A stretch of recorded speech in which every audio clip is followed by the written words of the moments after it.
สบายดีขอต้อนรับเข้าสู่การรายงานข่าวพยากรณ์อากาศที่ห้องข่าวกรมอุตุนิยมและโทรศาสตร์สำหรับมื้อนี้อากาศยังแก่ร้อนอยู่ทั่วไปในระยะตอนบ่ายเฮามาเบิ่งรูปภาพดาวเทียมมื้อนี้นำกันเลยว่าจะเป็นแนวใดความกดดันต่ำของอากาศร้อนยังปกคลุมอยู่ทั่วทุกภาคของประเทศลาวด้วยกำลังอ่อนสมทบกับกระแสลมตะวันตกพัดปกคลุมซึ่งจะเฮ็ดให้อากาศยังแก่ร้อนอยู่ทั่วไปในระยะตอนบ่ายพร้อมจะมีฝนตกฟ้าร้องฟ้าเหลื่อมในระดับค่อยหาปานกลางและมีลมพัดแรงอยู่บางท้องถิ่นในแต่ละภาคต่อไปเฮามาติดตามสภาพอากาศโดยรวมของแต่ละภาคมื้อนี้นำกันเลยภาคเหนือด้านตะวันออกอากาศเย็นในตอนกลางคืนหาตอนเช้าและจะมีฝนตกฟ้าร้องฟ้าเหลื่อมในระดับค่อยหาปานกลางอยู่บางท้องถิ่นพอมีลมพัดแรงเป็นบางโอกาสเนื้อที่การปกคลุมของฝนเท่า25ส่วนให้ของภาคอุณหภูมิในระหว่าง16-30องศาภาคเหนือด้านตะวันตกอากาศร้อนพร้อมจะมีฝนตกฟ้าร้องฟ้าเหลื่อมในระดับค่อยหาปานกลางอยู่บางท้องถิ่นและมีลมพัดแรงเป็นบางโอกาสเนื้อที่การปกคลุมของฝนเท่า30ส่วนให้ของภาคอุณหภูมิในระหว่าง19-37องศาที่นครหลวงเวียงจันทร์อากาศร้อนพร้อมจะมีฝนตกฟ้าร้องฟ้าเหลื่อมในระดับค่อยหาปานกลางอยู่บางบริเวณและมีลมพัดแรงเป็นบางโอกาส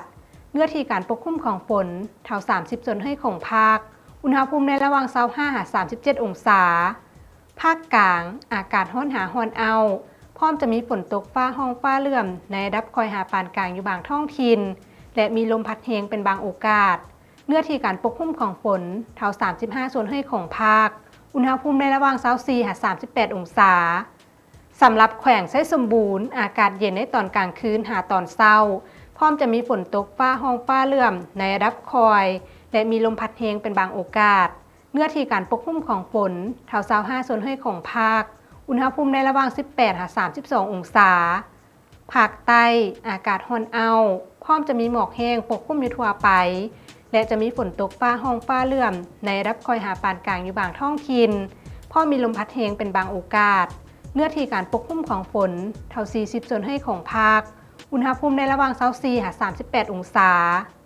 สำหรับเขตผู้เพียงบริเวณอากาศเย็นพร้อมจะมีฝนตกฟ้าร้องฟ้าเหลื่อมในระดับค่อยหาปานกลางอยู่บางบริเวณและมีลมพัดแรงเป็นบางโอกาสเนื้อที่การปกคลุมของฝนเท่า35ส่วนให้ของภาคอุณหภูมิในระหว่าง15-27องศารายงานฝุ่นละอองขนาดน้อยกว่า 2.5 ไมครอนประจำวันที่2พฤษภาคม2025สถานีแขวงไชยบุรีวัดแทกได้ 60.3 ไมครอนสถานีแขวงเซกองวัดแทกได้ 56.4 ไมครอนจากค่าวัดแทกสถานีดังกล่าวมีค่าเกินมาตรฐานสิ่งแวดล้อมคือหลายกว่า50 ไมครอนซึ่งจะมีผลต่อสุขภาพดังนั้นจึงขอแจ้งเตือนถึงพ่อแม่ประชาชนที่อาศัยอยู่ในเขตดังกล่าวให้รักษาสุขภาพใส่ผ้าปิดปากก่อนออกจากบ้านพร้อมนี้ก็ขอให้หลีกเลี่ยงการเฮ็ดกิจกรรมกลางแจ้งถ้าบ่จำเป็น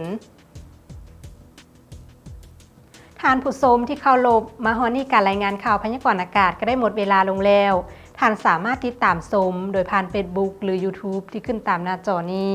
ขอขอบใจสำหรับการรับชมข่าวพยากรณ์อากาศแล้วพบกันใหม่ในวันจันทร์สำหรับมื้อนี้ขอกล่าวคำว่าสบายดี